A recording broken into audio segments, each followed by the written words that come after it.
किडा. किडा माहिती आहे ना? किडा किडा तर माहिती आहे ना? किडे येतात ते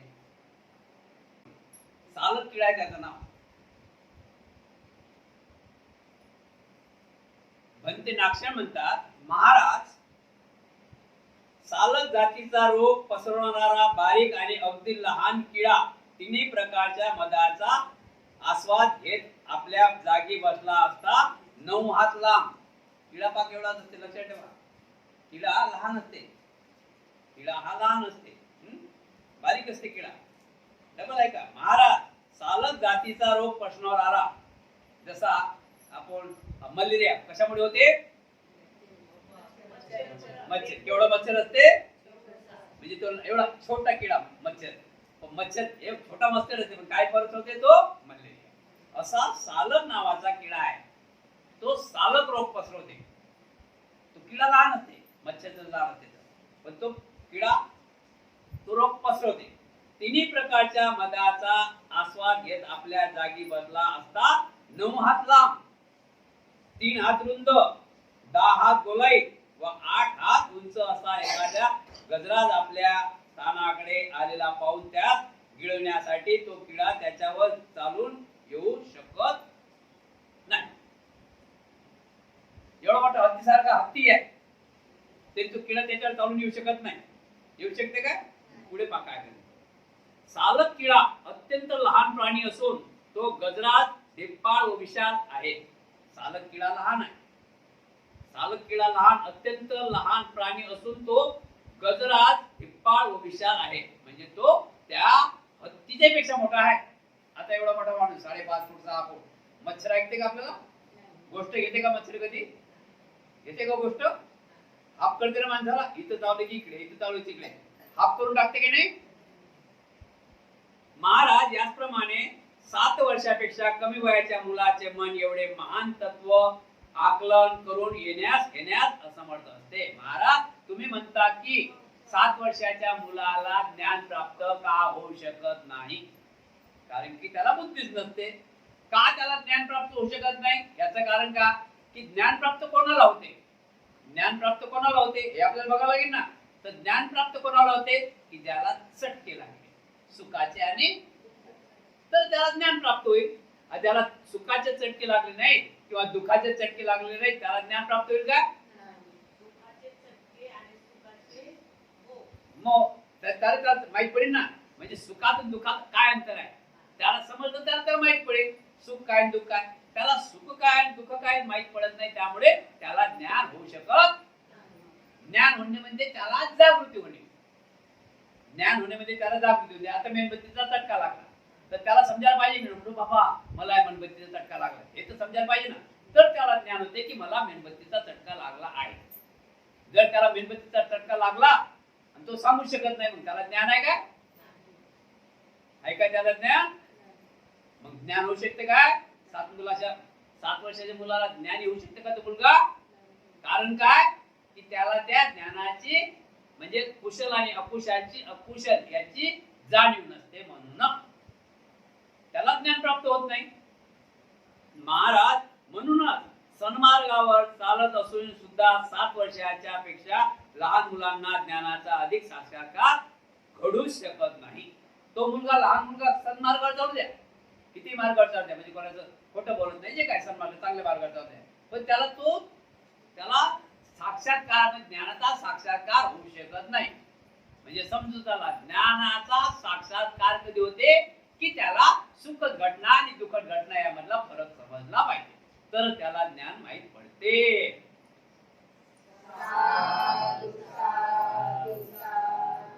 बरोबर आहे बनते, आता मला कळून आले. महाराज म्हणतात बनते, आता तुम्हाला म्हणत होतो मी की 7 वर्षाच्या मुलाला तर ज्ञान आहे, त्याला जाणीव झालं पाहिजे. म्हणून आता महाराज म्हणतात की बनते तुम्ही आहे ते बरोबर सांगितलेलं आहे, त्यात काही शंका नाही. कारण का की त्याला त्याची जाणीव होत नाहीये, म्हणून त्याला ज्ञान होत नाही. आता दुसरा विषय आहे निर्वाणाची व्यवस्था. निर्वाणाची व्यवस्था. बनते नाक्षण, निर्वाणामध्ये केवळ सुख असते की काही दुःख सुद्धा असते? निर्वाण म्हणजे कोणत्याच गोष्टीचा लोभ लाभ तुच्छ नाही. निर्वाण म्हणजे स्वच्छ मनाने, स्वच्छ दिलाने, कुठल्याच प्रकारे आपल्या मनामध्ये जसा मेणबत्ती जळत आहे, जरा हवेनं हलत नाही, शांतपणे जळता, पंखा त्या बाजूने आहे, तसं मेणबत्ती जळत शांत प्रकारे असं आपलं मन शांत असलं तर त्याला काही धोकाच नाही. जसा पंख्याने ते मेणबत्ती हालत आहे असं आपलं मन विचलित झालं तर ते मन शांत राहील का? त्याला निर्वाण प्राप्त होईल का? निर्वाण प्राप्त होणे म्हणजे की निर्वाण प्राप्त होणे म्हणजे की किती तृष्णा माणसाला? किती? 108 तृष्णा आहे. किती तृष्णा आहे? 108 तृष्णा. 109वी तृष्णा. आता 108 तृष्णा कशी आहे ते तुम्हाला सांगण्यात माहित पडलं पाहिजे. माळकरी किती आहेत? माळा ते 109 माळ नाही बरं, ते 108 माळाची तृष्णा आहे. 108 माळा आहेत, माळ मणी. ते त्या मणी काय दाखवतात? लोभ, मोह, माया, मत्सर, क्रोध अशा अनेक प्रकारे भरलेले आहे. तृष्णा. तृष्णा म्हणजे मला मिळालं पाहिजे, मला मिळालं पाहिजे, मला मिळालं पाहिजे, मला मिळालं पाहिजे, माझच माझच माझच, मीच मीच मीच. समजलं ना? तृष्णा मीच मोठा, मीच मोठा, मीच मोठा, मलाच भेटलं पाहिजे, मलाच भेटलं पाहिजे, ते माझच आहे, माझच आहे सर्व, माझच आहे, माझच आहे, माझच आहे सर्व, माझच आहे ना? तर अशा प्रकारे 108 तृष्णा आहेत. किती तृष्णा आहेत? आता निर्वाण प्राप्तीसाठी म्हणजे आपलं मन स्वच्छ ठेवण्यासाठी आपल्याला काय करावं लागेल? 108 तृष्णाचा त्याग करावा लागेल. किती तृष्णाचा त्याग करावा लागेल? 108. माझा 108 तृष्णाचा त्याग होऊ शकते का? हातोहात येते. एवढं कसं त्याग होईल? माहित पडून हातोहात होईल का तृष्णाचा त्याग? तृष्णा आधी जागृत होता की जमला आता. समजते की नाही? बघा काय तर 108 तृष्णा त्यागला पाहिजे. मलाच भेटलं पाहिजे, मलाच भेटलं पाहिजे, मलाच भेटलं पाहिजे, मीच मोठा, मीच मोठा, मिठो माझच माझच माझच माझच माझच. म्हणून तुकाराम महाराज म्हणतात पण बरं, तू माझं माझं करतं पण सर्व नाशी म्हणतं. आहे का? नाश आहे ना? फक्त माझं माझं म्हणतं. कोणी कोणाचं? कोणी कोणाचं आहे का? कोणी कोणाचं? आपण बघतो किती दिवस ठेवतात जास्तीत जास्त. मला किती दिवस ठेवतात? ठीक आहे ना? 6व्या दिवशी काम करतात ते समजून बरोबर.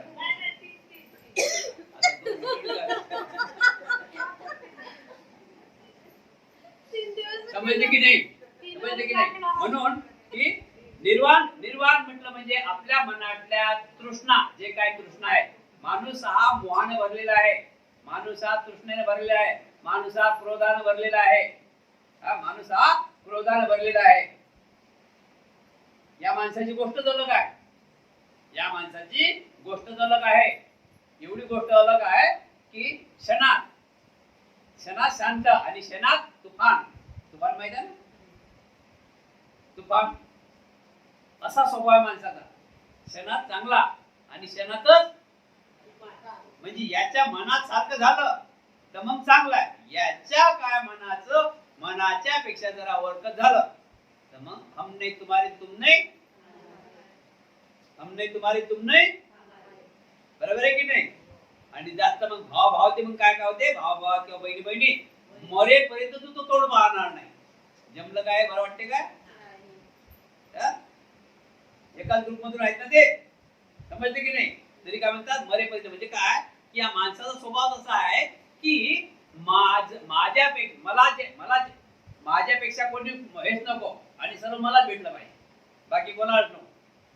तुला भेटलं पाहिजे, बाकी कोणाला नको. तर मग हे त्यागण्यासाठी काय करावं लागते? निर्वाण प्राप्ती करावं लागते. हे जे गोष्ट आहेत ना, हे साधी गोष्ट नाही. हे आपल्या अंगाला चिखल लागलेला आहे, एक कलर लागलेला आहे, एक लाल कलर आहे, हिरवा कलर आहे, ऑइल पेंट. तो ऑइल पेंट ताबडतोब निघते का? पाण्याने निघते का? त्याला घासलेलं लावावं लागते, त्याला फिनाईल लावावं लागते. काय तो एक दिवस नाही, एका दिवसात नाही निघत. ते 2-3 दिवस निघतात. आपण बघतो रंगपंचमीच्या दिवशी किती लोक 8 दिवस तसे रंगाने भरलेले असतात. काय तर अशा प्रकारे कीड लागलेली आहे. तर हे कीड साफ होण्यासाठी जसा रंगपंचमीला आपण रंग टाकतो ना लोकांना, 8-8 दिवस रंग राहते की नाही? माणसं चमकतात ना, कोणी कसे कोणी कसे. कसंही माणसं चमकतात है ना?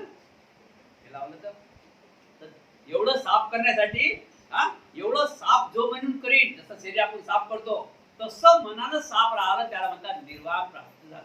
निर्वाण निर्वाण म्हणजे निर्वाण आणि निब्बाण. निर्वाण आणि निब्बाण यात पण फरक आहे. निर्वाण निब्बाण, निर्वाणाचे शब्द नाश. आपण म्हणतो ना भगवान गौतम बुद्धांना महापरिनिर्वाण प्राप्त झालं, निर्वाण प्राप्त झालं.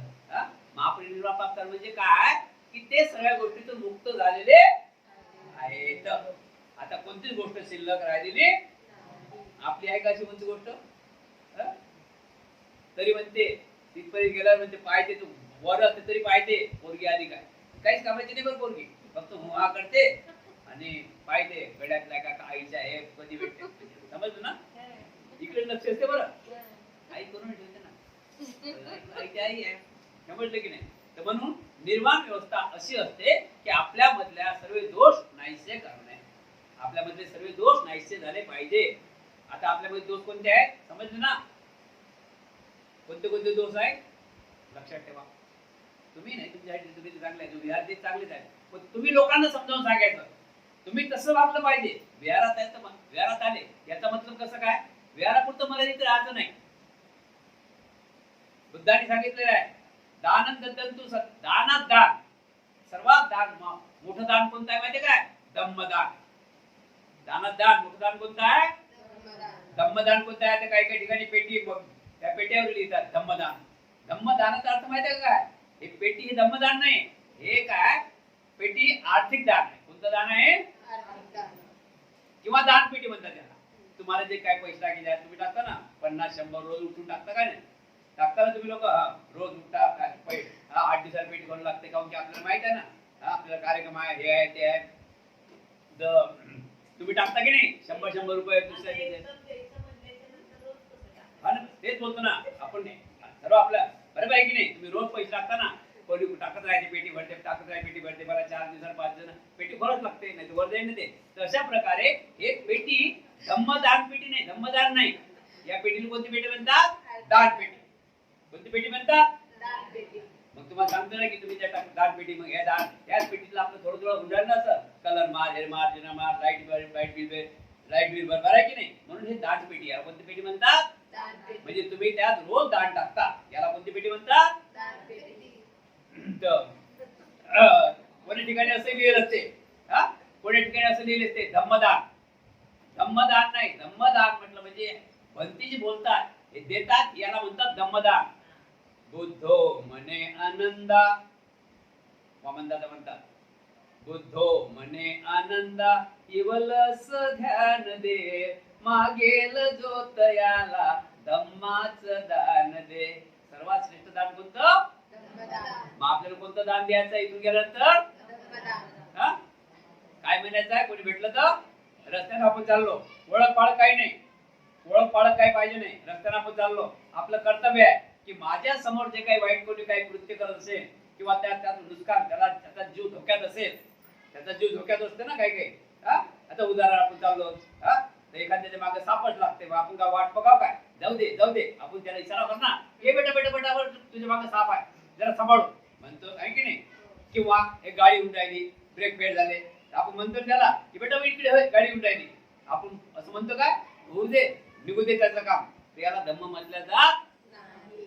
याला धम्म म्हटलं धम्माचं दान कोणतं की आपल्यापासून ज्याचं काही भलं होते, कोणाचा जीव वाचेल, कोणाचं मंगल होईल, कोणाचं अनेक प्रकारे धम्मदान आहे. धम्मदान आहे आपण ज्या गोष्टी आपण ज्या आपल्यापासून आता आपल्यापासून पैसा नाही, आपला जो पैसा नाही तर पैशाचे काम नाही. काया वाचा मनाने आणि धनाने 4 प्रकारे दान द्यायचं आहे. किती प्रकारे? 4 प्रकारे. काया वाचा मनाने आणि धनाने. कायचं दान माहित आहे ना? एखाद्या माताचा हात धरून नेला आपण तिकडून, एखादा मुलगा रडत आहे त्याला उठून आपण त्याच्या घरी पोहोचवलं तर काय पैसा लागते का तिथं? कोणतं दान आहे? कायचं दान आहे. आपण अनेक माणसांना भेटायला जातो दवाखान्यात, कशाचं काय? कायानं जातो आपण, ते दान आहे. दुसरं दान आहे वाचेचं. काय? वाचा आपली कशी असली पाहिजे? ते झालं लक्षात ठेवा. आपली वाचा ना तो कल मधुर थी ना तो आज मधुर है, लेकिन कल जरूर मधुर रहेगा. ना तो अपनी वाचा कल मधुर थी ना तो आज मधुर है, लेकिन परसों मधुर जरूर रहेगा. आपण जर विचार केला तर मग आता आपण काय करायला पाहिजे? लोकांसाठी नाही, हा धम्म लोकांसाठी, लोकांचा विशेष करू नका, लोकांसाठी नाही.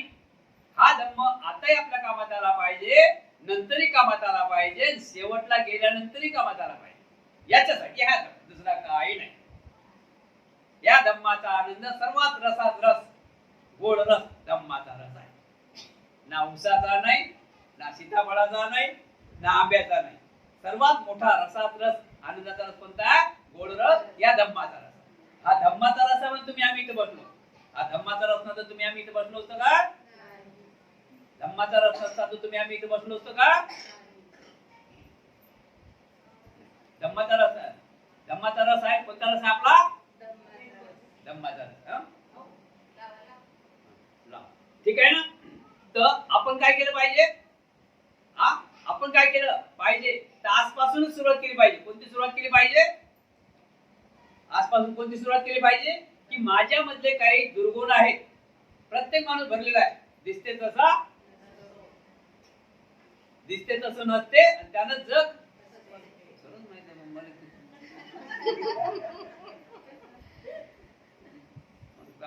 पहिले सांगितलं होतं ना माहिती. ठीक आहे ना? समजले की नाही? म्हणून आपण काय करायला पाहिजे आजपासून? आपण एकच लक्षात ठेवलं पाहिजे, जसं आपल्याला काही समजलं की नाही हे आपल्या कामाचं आहे. बघा ना, प्रत्येक माणसाला आपल्या कामाचं माहित पडते ना.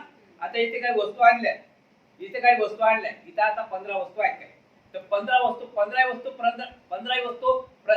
वस्तू जे काय आहेत, तर एका माणसाचे पसंत आहेत का? ते कोणाचे पसंत आहेत, कोणाचे नाही. 15 वस्तू. आता पुरीचं जेवण बनवलं, पुरी आपली पुरी सर्व खातात का? सर्व कोणाच्या आवडचं आहे, कोणाच्या काय बनवल्या म्हणतील पुऱ्या तुटत नाही जाताना. बरोबर आहे की नाही? तर प्रत्येकाची आवड अलग आहे. म्हणून आपण प्रत्येकाचे गुण अलग आहे. आणि गुण कोणाला दाखवत नसतात, गुण कोणाला दिसू देत नसतात, गुण कोणाला दिसू देत नसतात. पण कोणता गुण दाखवत नसतात, आणि कोणता गुण दिसू देत नसतात, आणि कोणता गुण दाखवत असतात? चांगला गुण दाखवत असतात, वाईट गुण. कारण का? की वाईट गुणातूनच चांगला गुण लक्षात येते. लक्षात ठेवा, जो पहिले माणूस वाईट असते तोच माणूस चांगला बनते. समजले ना? समजले का भाषा? जो माणूस दारू पित असेल, गुटखा खात असेल, तोच माणूस उद्या आपल्याला सांगते, तो माणूस सुद्धा बोलतो. कारण त्याच्या मनाची तयारी केली पाहिजे ना. मनाची तयारी केली तर तो सांगेल. नाही तर मग अजून चालला खड्ड्यात, गार्डन मध्ये असते ना, तो मुलं खेळतात, त्याला सोडलं मुलाला, तो येते का बघ? म्हणून काय की आपण आपल्या मनातले गुण मारून टाकले पाहिजे, काढून टाकले पाहिजे. बघा, धीरे धीरे काय होणार, आपण स्वतः रोज असं म्हटलं पाहिजे की आज माझा नवीन जन्म झाला, आज माझा नवीन जन्म झाला. तर होईल ना? फरक पडेल ना? फरक. आज माझा नवीन जन्म झाला, काय बिघडलं? बाबासाहेबांनी म्हटलं ना, 21वी प्रतिज्ञा बघा ना, 22 प्रतिज्ञेमध्ये 21वी प्रतिज्ञा, माझा नवा जन्म होता असे मी मानतो, शेवटच्या क्षणी. माझा बाबासाहेब बोलले, आपल्याला बोलायला हरकत आहे का? म्हणजे काय अलग अंतर वाटते काय की आता माझं वय झालं कसं म्हणून आज माझा नवीन जन्म झाला? नाही. माणूस हा चुकीचा पुतळा आहे. जोपर्यंत माणूस चुकत नाही तोपर्यंत सीताला येत नाही.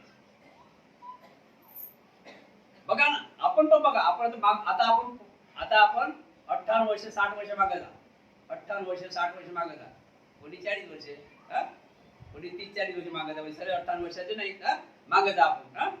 किती टाइम पहिले पोटावर युवा हे घ्या ते घ्या, हे आज मुद्दाम फेकत आहे घरचे लोक, काही फेकत आधी पोटावर चाललं टिक टिक टिक टिक, नंतर मग गुडघ्यावर टिक टिक टिक, नंतर मग दिवाल धरून पायावर, पळणं झडणं चालू, पुढे पळणं झडणं चालू. आज आपण पडतो का? कारण का नाही पडत की आपण पहिलेच पडून बसलो ना. आपण पहिलेच पडून, मग आता काय पडायची गरज आहे? आपण जर पहिले पडलो नसतो मग आता तर आपले राहिली नसते. समजा ते दिवस समजते काय राहिले असते का? आता आपण कुठे पडलो असतो? नाही, नाराज नाही. समजले की नाही? म्हणून आपण चुकीचे पुतळ्या, म्हणून आपण काय केलं पाहिजे? आजपासूनच सुरुवात केली पाहिजे. आपण कोणती सुरुवात केली पाहिजे? की जे काही माझ्या अंगातले गुण आहे, अवगुण, वाईट गुण, हे वाईट गुण आजही घातक आहे, उद्याही घातक आहे, परवाही घातक आहे. लक्षात ठेवा. आणि किती लपून ठेवा, हा किती लपून ठेवा, गुण हा किती लपून ठेवा, पण तो प्रकाश दिल्याचे राहतच. तो कधी ना कधी प्रकाश देते. कोणता अवगुण आहे ना, प्रकाश देतेच. देते काय प्रकाश, म्हणून तो दाबत दाबत दाबत दाबत चालला पाहिजे. खूप त्याला शेंड आहे बरं. जरा जर फुलला तर साऱ्या गावात पसरते. तो पसरते की नाही, पसरते ना. ऐकायची शंका, बघा ना किती पसरली. महाराष्ट्रभर पसरला जरासा गुण अवगुण, बदलापूरचा अवगुण जरासा अवगुण, तो काय साऱ्या महाराष्ट्रात भारतभर पसरला की नाही, पसरला की नाही. असे आपल्याला मनात धीरे धीरे धीरे धीरे धीरे धीरे थोडं चालत राहायला पाहिजे. त्याला नंतर निर्वाण प्राप्त, म्हणजे आपल्या मनातले सगळे विकार मारून टाकलेले आहेत. बंतेनाक्षण निर्वाणामध्ये, बंतेनाक्षण निर्वाणामध्ये केवळ सुख असते की काही दुःख असते. आता यात महाराज म्हणतात बंतेनाक्षण, जो माणूस निर्वाण प्राप्त होते त्यात काही सुख असते की दुःख असते. आता निर्वाण प्राप्त म्हणजे सरळ निर्वाण झालं ना, त्यात सुख असते की दुःख असते. आता आपल्याला तुम्ही सांगा बरं, सुख राहील की दुःख राहील. मेले नाही, मेले निर्वाण तो मेले नाही. हा आपल्या मधले गुण काढले बाहेर, मेलेला नाही निर्वाण. निर्वाण तृष्णा मारल्या आपण. कोणता तृष्णा मारल्या, आपल्या विकार मारले, आपले विकार मारले. आता आपले विकार मारण्यासाठी, आता एक माणूस दारू पित होता, दारू, एक माणूस दारू पित होता, दारू पित होता, दारू व्यसन आहे ना ते, त्या व्यसनानं तर जास्त गडबडून द्यायला लागते. त्या व्यसनामुळे जास्त गडबडून द्याल ना आपल्या मध्ये, त्या व्यसनामुळे जास्त गडबड. आता एक माणूस दारू पित होता, दारू पित होता, दारू पित होता, दारू पित होता, दारू पित होता. आता त्या माणसाने दारू सोडली. 1 महिना, 2 महिने, 5 महिने झाले, 1 वर्ष झाले, त्या माणसाने दारू सोडली. आता दारू सोडली तर त्याला सुख आहे की दुःख आहे. जो बाप दारू पित होता, तो दारू पित होता, तो दारू पित होता, तो घरी आला तो सुखी राहे की दुःखी राहे. का दुःखी राहे, कारण की तो पेला तो. पण त्याचे कुटुंब त्याच्या चांगल्या नजर पाहत होते काय, त्याचे मुलं पप्पा पप्पा म्हणत होते काय, जे देव जे जे जे पती काही आरती होत होती का त्यांची, होत होती का आरती, आरती होत होती का.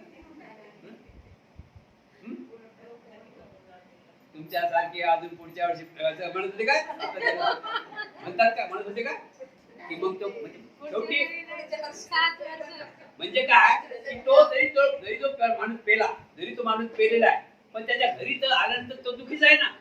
आणि स्वतःही दुःखी आहे. त्याला चालता येत नाही, त्याला बोलता येत नाही, त्याला डोकं चालणार नाही. तो करायला पाहिजे, होते किती 2. तो गिलास घ्यायला पाहिजे, मग गिला, मग त्याला गिलास किती दिसतात, ते पाणी सांडीन की नाही.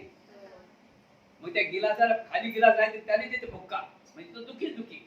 सुख आहे का त्याला, विचारणं कधी कोणी घेत ते पाहून त्यांच्या घरी जाऊन बघू आपण एखाद्या, त्यांना विचार तुम्ही गिलास 2 दिवसात किती दिसतात, बरोबर की 2 दिवसात की नाही. म्हणून आपण निर्वाण प्राप्त झाल्यानंतर, निर्वाण प्राप्त झाल्यानंतर, आपल्या तृष्णामुक्त झाल्यानंतर आपल्याला सुखच सुख आहे.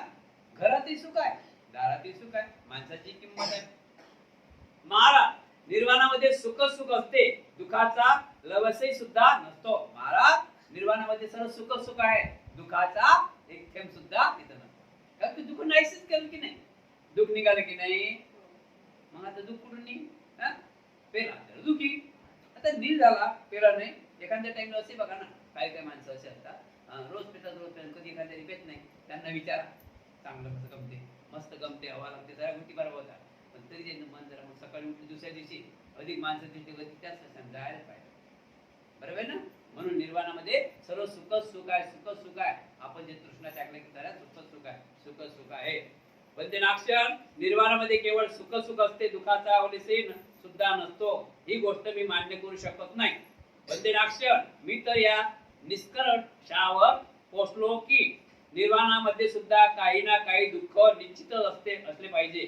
या संबंधी माझ्याकडे एक भक्कम असे कारण आहे. बंतेनाक्षण तुम्ही म्हणता निर्वाणात सर्व सुख सुख आहे, पण मला असं वाटते की निर्वाणात पण जास्त सुख नाही, कुठे ना कुठे काहीतरी आहेच. आता काहीतरी आहे, काय आहे आता आपण बघूया. कोणते कारण आहे महाराज, बघूया आपण. बंतेनाक्षण निर्वाण प्राप्तीसाठी परिश्रम करणारे साधक शरीर व मन या दोन्ही अंगाने तप साधना करीत असतात. ते नित्य चक्रक्रम करीत असतात. आसन लावून बसून राहतात. निव्वळ जमिनीवर पडून राहतात. भोजनात संयम बाळगतात. निद्रेच्या आहारी जात नाहीत. झोपेला ठार मारतात. नेहमी इंद्रियावर निमंत्रण ठेवतात. तसेच आपल्या धनधान्याचा त्याग करून स्नेही, बंधुभाव आणि मित्राशी असलेले नाते परिपूर्ण तोडून टाकतात. परंतु सुख भोगणारे व ऐश आरामाचे जीवन जगणारे लोक पाचही इंद्रियाद्वारे सर्वच प्रकारच्या सौंदर्याचा आस्वाद घेऊन आनंद भोगतात आणि मस्त राहतात. म्हणते नाक्षण, तुम्ही म्हणता की निर्वाण प्राप्त झाल्यानंतर माणूस हा सुखी होते, यात कुठंच दुःख येत नाही. मला असं वाटते की निर्वाण प्राप्ती झाली तरी माणूस दुःखी असते. तर का दुःखी असते याचं कारण का, की महाराज म्हणतात दुःखी का असते, की तो सर्व गोष्टीचा त्याग करते. निर्वाण प्राप्तीसाठी त्याला त्याग करावा लागेल की नाही? मुलांचा त्याग करावा लागेल ना, स्त्रीचा त्याग करावा लागेल ना, भावाचा म्हणजे सर्व घराचा, नातेवाईकाचा त्याग करावा लागेल, मित्राचा त्याग करावा लागेल. मित्राचा त्याग करावा लागेल. त्याच्यानंतर झोपीला ठार मार लागेल. झोप लागेल का त्याला? झोप ठार मार लागेल. त्याला काय करावं लागेल? ध्यान साधना करावं लागते. म्हणजे झोप लागते का त्याला? झोप किती टाइम माहिती आहे का माणसाला? तुमच्यामध्ये किती झोपतात? 8 ते सकाळी 8. किती घंटे झोप पाहिजे माणसाला? 8 तास. 8 तास असं. तर हे निर्वाण प्राप्तीवाली माणसं जास्त झोपत ध्यान साधना करतात. ते ध्यान साधण्यामुळे आपलं मन स्वच्छ करत राहतात. मन स्वच्छ करण्याचं साधन कोणतं आहे? आणि कपडा स्वच्छ करण्याचं साधन कोणतं आहे? कोणतं? सफेदी की चमकार निर्मा. बरोबर आहे की नाही? म्हणून ते इंद्रियावर बंधन ठेवतात. ते छडा येत नाही आपल्याला. आपल्याला किती येत नाही? छडा येत नाही. म्हणजे नाक, कान, डोळे, त्वचा, जिभा. आता एवढ्यावर संयम ठेवणं साधी गोष्ट आहे का? नाकावर संयम ठेवू शकते का माणूस? आता हे सुगंध चालू आहे अगरबत्ती, हा वाजता येईनच की नाही? आणि बाजूने गेलं गटराच्या बाजूने तोही वास येईल की नाही? मग यातला फरक जाणवा लागेल ना त्या माणसाला. मग चांगला माणूस इकडे जाईल की तिकडे जाईल?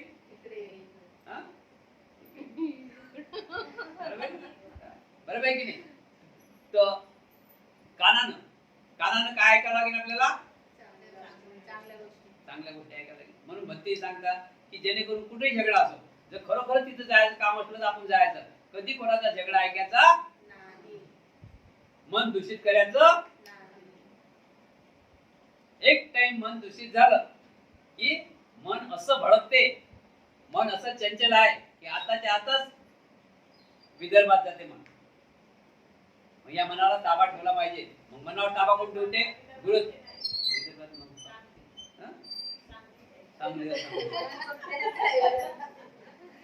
मग बरोबर आहे की नाही? म्हणून मन ताब्यात ठेवणं हे 5 इंद्रिय 6 इंद्रिय ताब्यात ठेवणं चांगलं आहे. किती कठीण आहे? कठीण आहे की नाही? पण कठीण काहीच नाही. कठीण आहे ना? कठीण काहीच नाही. कठीण का नाही? की याला सवय लावा लागते. याला सवय लावा लागते. कोणती सवय लावा लागते? याला सवय लावा लागते. माझ्या वाईट सवय आहे, वाईट सवय बाजूने काढायची, चांगली सवय लावायची. जेवढं सवय लावतात हे जीवनच तसं आहे. हे जीवनच सवयवर आहे. हे गाडी सवयीनं चालते. या गाडीचा रूढ सवय आहे. जशी सवय असा माणूस राहते. यात वय नाही, यात सुंदरता नाही, यात बालपण नाही, यात तरुणपण नाही, यात म्हातारपण नाही, यात वय, यात आहे सवय. म्हणतात ना, आपण प्रवचन ऐकलं ना, बोधकथा, साऱ्या लोकांना सारा म्हातारा झाला होता, 100 वर्षाचा, साऱ्या गावात फिरत होता, मस्त येऊन खात जाय, राहत जाय, माळ गड्यात. पण जिथे गेला तिथे काहीतरी टाकून देत जाय. शेवटी ते लोक वैतागले. बाबा म्हणून तुम्ही पंढरपूरला जा, आहे का रोजच्याच आमच्या घरी झगडे असतात. तिथे गेला तर तिथेही त्यानं ते काम केलं. दिले का घरात आग लावून. ऐकलं ना प्रवचन? मग सवय घाण आहे. माणूस घाण आहे का? मग आपण माणसाने काय करायला पाहिजे? सवय धीरे धीरे तोडली पाहिजे. आता धीरे धीरे सवय तोडण्यासाठी काय करायला लागेल? सवय तोडण्यासाठी जे काही सवयच्या वाईट सवयच्या आहेत तिकडे जायचं नाही, इकडे यायचं. इथं कोणत्या चांगल्या सवय लागतात ना. एक उदाहरण, माणसं वाईट सवय जातात दुकानात, कोणी ते वाईट सवय आहे तिकडे जातात ना. तिकडे जाव घेता, इकडे जाव घेतली पाहिजे. इथं वाईट सवय आहे का? इथं कोणती सवय आहे? मग आपण कोणत्या सवयीकडे गेलं पाहिजे? म्हणून महाराज म्हणतात की भंतेजी तुम्ही म्हणता की निर्वाण प्राप्त झाल्यानंतर माणूस हा कुठला सुखी सुखी आहे. असा कसा सुखी आहे? साधी गोष्ट आहे काय? छडा येतं मधून अलग मार्ग काढणं साधा आहे का? एक नाकाला श्वासाला सुगंधाचा, तर ते सुगंध कशाचा हे पण ओळखता नाही आलं पाहिजे. घाणीचा आहे की अगरबत्ती काय गरज नाही. एक डोळ्याने बघितलं ते पण वाईट आहे की चांगलं आहे, गुलाबाचं फुल आहे झेंडूचं फुल काय गरज नाही. साधी गोष्ट आहे तेवढं त्यागणं. तर म्हणून म्हणतात महाराज म्हणतात की भंते तुम्ही म्हणता पण निर्वाण प्राप्त झालं तरी माणसाला दुःख आहे. म्हणजे त्याग करावं लागते त्याला. कधी कधी उपाशी राहतात, कधी कधी एका अन्नाचा दारा खातात, त्यागच आहे की नाही. तर त्याग कशासाठी आहे? ते निर्वाण प्राप्तीसाठी. जरी त्याचा त्याग आहे पण त्याला त्यात आनंद आहे. जरी त्याचा त्याग आहे पण त्याला त्याचा मग आनंद भेटला ते सुख आहे. आनंद भेटला. आता तुम्ही उपासात आहात 3 महिने, आपल्या मधल्या कमी कमी 7-8 उपासिका आहेत. किती? 7-8 उपासिका आहेत ना अष्टशिलामध्ये. समजले की नाही? आहेत ना 7-8 उपासिका. एकच टाइम जेवण करता. तर आता तुम्ही 7-8 उपासिका एकच टाइम जेवण करता. आता तुम्ही चांगली सवय लागली आणि ते उपास झाल्यानंतर तुम्ही ते वाईट काम करू शकत नाही. वाईट काम म्हणजे कसं काय? खून मर्डरच नाही. वाईट काम म्हणजे कोणाचा निंदाय करणे नाही, कोणाच्या वंदाय करणे नाही. आपण आपला 5 पावलाच्या पुढे पाहायचं नाही. आपलं जे आहे व्यवहारिक जीवनाचं ते सही चांगल्या प्रकारे, म्हणजे आपला जे व्यवसाय आहे की जे काय आपण जे काही नीतिनियमाचं काम करतो ते आपलं सही सलामत असलं पाहिजे. कोणाला लुबावण्याचं नसलं पाहिजे. कोणाला आपल्या शब्दाबद्दल हानी पोचली नाही पाहिजे. आपले शब्द कसे असले पाहिजे? खडी साखर सारखे असले पाहिजे. आपल्या शब्दाने कोणाचं मन दुखलं नाही पाहिजे. अशा प्रकारे आपण शब्द वापरले पाहिजे. काया वाचा मनाने आपण जसे स्वच्छ राहायला पाहिजे. जसं आपण काया वाचानं स्वच्छ, काय शरीराला स्वच्छ राहतो मनानं, तसं काया वाचा मनाने आपण स्वच्छ राहायला पाहिजे. समोरच्यानं म्हटलं पाहिजे की आई की बाबा बरे झाले भेटले, जय भीम, बरेच दिवसाचे भेट झाले. ते चांगल्या माणसाला जय भीम करता वाईट की वाईट माणसाला जय भीम करता माणसं? मग चांगला माणूस कशाला म्हणतात? त्याच्या गुणानं चांगला असला माणूस पाहिजे. माणूस श्रीमंतानं चांगला आहे का? माणूस रूपानं चांगला आहे का?